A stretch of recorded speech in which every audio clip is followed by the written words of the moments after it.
Jesus leads us into stormy seas.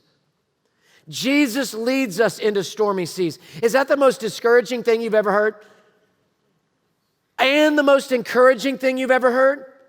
Jesus leads us into stormy seas. Lord, how can you know cancer is coming to our family? Lord, how can you know my business was going to be a downturn? God, did you know that I was going to get laid off? Father, did you know that I was going to be called that name because of my race? Did you know that this is going to happen in the grief that I'm going to experience in my life? That there's such a discouragement when we know that God understands, or not that God understands, but that Jesus leads us into stormy seas. Jesus got into the boat, the disciples got into the boat, and then they all went into the storm. But Jesus is right there with them. His presence is our hope. His heart is our home. We are not citizens of this world, Ephesians says, but citizens of heaven. We are people that must hope in Him as a refuge and as a hope. And suddenly, unexpectedly, surprisingly, a storm comes up. And these moments right now, did you think when we kicked off 2020, it was going to be COVID crisis? Anybody think that? I sure didn't think that when I was preaching the messages on 2020. Did anybody think racism was solved? And by no means. But did anybody think we were going to be at the place that we're at this point right now? No. And so suddenly these storms come. See, no reasonable person thought racism was over. And yet also no reasonable person thinks that looting and stealing and burning down buildings is the way to get it solved, or that that's right.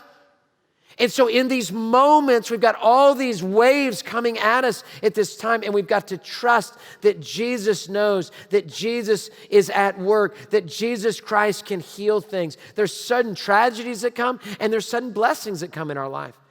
And it's discouraging to think that God's leading us into those things. Why does He allow things? I don't know.